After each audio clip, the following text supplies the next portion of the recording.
Hi and welcome to a tutor training video for general practice placements for the pharmacy undergraduate students at the University of Manchester. My name is Harsha, I'm a senior lecturer in the Division of Pharmacy and Optometry, and I'm also the placements lead for GP and social care placements on the University of Manchester's MPharm programme. I'll start off by giving you a small introduction about the MPharm programme with respect to GP placements. So the General Pharmaceutical Council, our regulator, mandated new educational standards from September 2021 for prescriber-ready graduates. What this means is that pharmacist trainees will now complete the independent prescribing course during their foundation year and be given lots more core training during the degree, and that includes things like learning how to do physical examinations. Pharmacy students are eligible for clinical tariff on placements, and this is the same amount as nurses get, so it's around about £27 per student per day. It's really important that our students get authentic exposure in the workplace settings to develop their skills, and they need more and more of this, so thank you very much for agreeing to take our students. We would like to work with our local pharmacy professional experts such that our students are gaining invaluable authentic learning in practice and that we're securing the future Greater Manchester pharmacy workforce. Around 70% of our students do live in and around Greater Manchester and will be looking to form their careers in the local area. So in terms of our current provision specifically around general practice and social care, in year one they receive a simulated session in which introduces them to the role of the general practice pharmacist, a clear understanding that the patient is the centre of everything, and they learn more about the importance of making every contact count. In year two, they receive another simulated session on campus where they look at community-acquired pneumonia, and that fits in with their overall learning around respiratory, and they use a patient simulator to do this. They develop their skills of clinical decision-making, and they learn more about what discharge summaries are in relation to primary care and how a healthcare professional would act on these. In year three, they will come to you for a 5-day placement across Greater Manchester and some practices in Warrington. We're seeing our pharmacists and other healthcare professionals will really help develop their skills as a future pharmacist. In year four, they will receive a 5-day social care placement where they will explore the role of the MDT in the care of residents, medication review, teaching colleagues around falls and time-sensitive medications and patient presentation, as well as professionalism. I just wanted to give you an overall summary about placements in our MPharm curriculum. So the purple writing indicates community pharmacy, the green hospital pharmacy, and also the black as well. And then GP practice is in red here. So that's just a summary of what I've explained in the previous slide. In relation to learning outcomes for this particular 5-day placement, I've displayed them on this slide, and essentially we want them to become familiar with the general practice environment. We would like them to be able to enhance their communication skills, both by practice with the team that they work with and real patients, build their clinical knowledge and develop safe practice, and that would be through role modelling with other members of the MDT as well as pharmacists, develop their understanding of patient care in general practice, and also develop their ethical and professional development. In relation to students' prior knowledge and experience, our Year 3 MPharm students do have real-world experience in community and hospital pharmacy. Indeed, some of them do work outside of university within community pharmacy settings and hospital and a range of other jobs as well.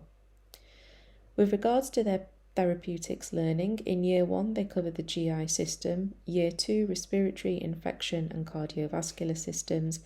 And Year 3, they will have completed endocrine and musculoskeletal learning in semester 1 and the brain and CNS in semester 2. And then in Year 4, they go on to learn more about cancer, advanced infections, and further consolidate their learning on special patient groups.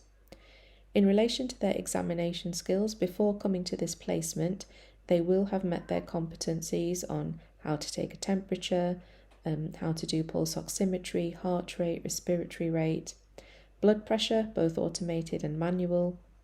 And then in Year 3, depending on what time of year they come to you for this placement, they will have also met competencies on demonstrating how to do urinalysis and blood glucose, ear examination and respiratory examination. And of course, underlying all of these principles throughout their learning, they build on knowledge and practice of clinical decision making, consultation skills and prescription processing. This slide talks a little bit about tutor training. So as part of our quality assurance processes with the General Pharmaceutical Council, we have to make sure that our tutors have a consistent baseline understanding of patient-centred teaching, assessing students, providing feedback and encouraging development through reflection. And therefore we require all tutors to complete a very short e-learning package from the NHS e-learning for health website. We require tutors to watch this video, and then we ask that you complete a self-declaration form informing us that you have completed this. Now we know that some tutors will have completed the SSSA training and the wider workforce training, and those are all completely appropriate.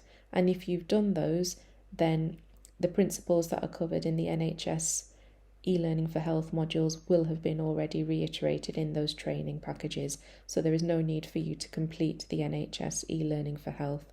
We do still ask you to watch this video and complete the self-declaration, because this is monitored by the General Pharmaceutical Council and it is reviewed when they come to accredit our programme.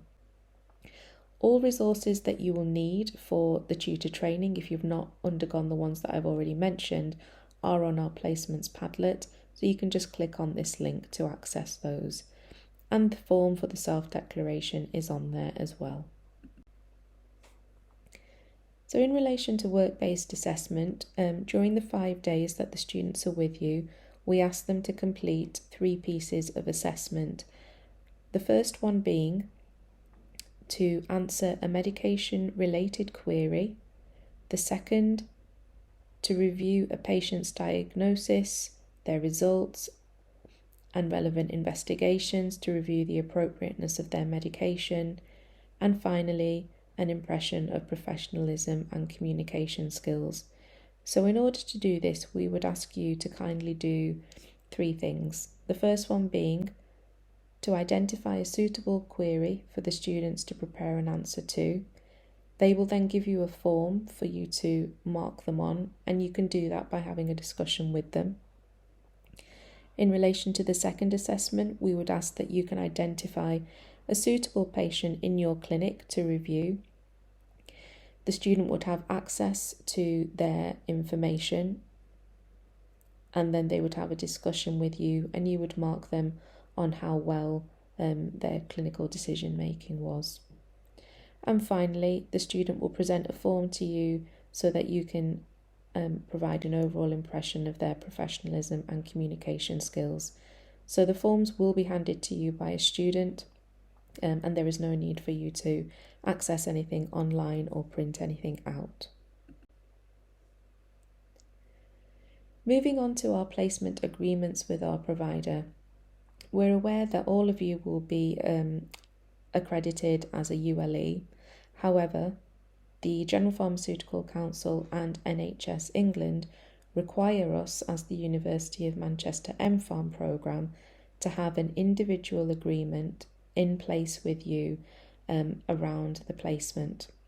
So there is a link to this on the GP Placements Padlet, and we would ask that you read through that. It's more or less the same as the NHSE agreement that you would have filled in to take other students on placements with you, such as medical students.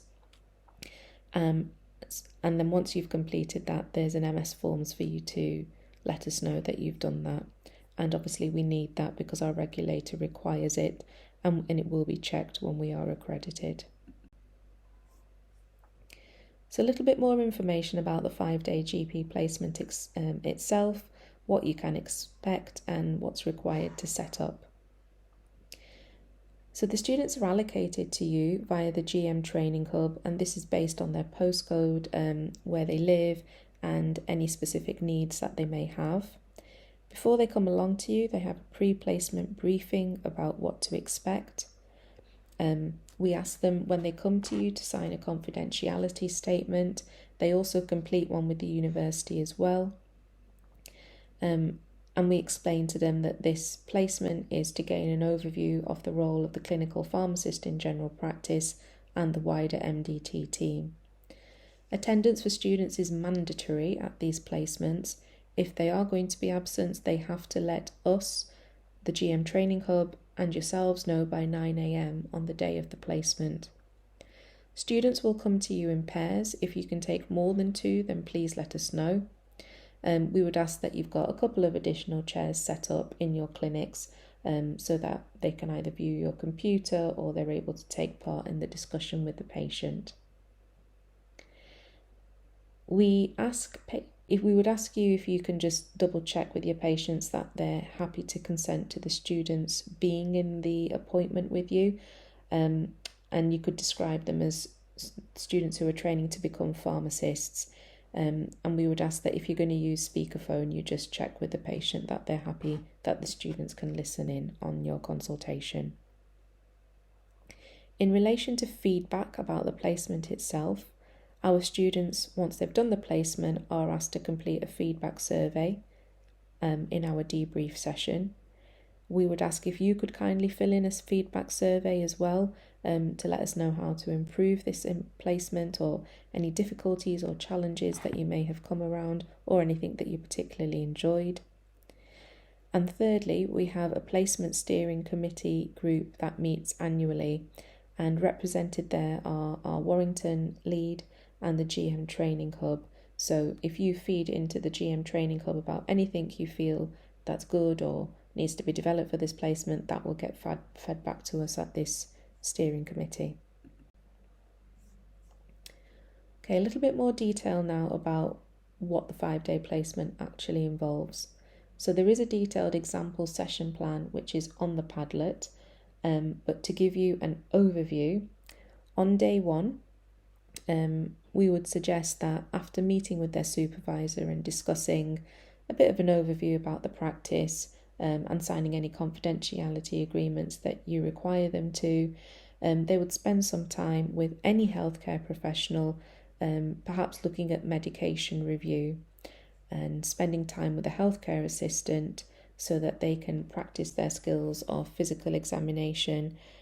But in both respects, it's also about role modelling. So if the students are spending time with these people, they will hopefully build up their consultation skills by watching other people who are very experienced at it.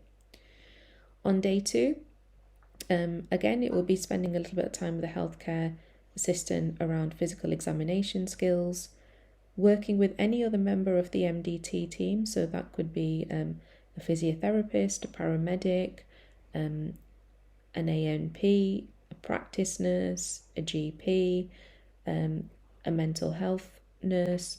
It could be literally anyone, and it would be really helpful if the students could spend some time with them, perhaps get involved with the consultation if it's appropriate, and talk through their kind of process and clinical decision making.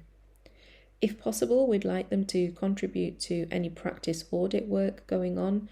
So that could mean making phone calls to patients to check in on various audit work that you're working on, and then meet with their supervisor to discuss what they've done that day and any reflection points. Day 3 would look very similar to day 2.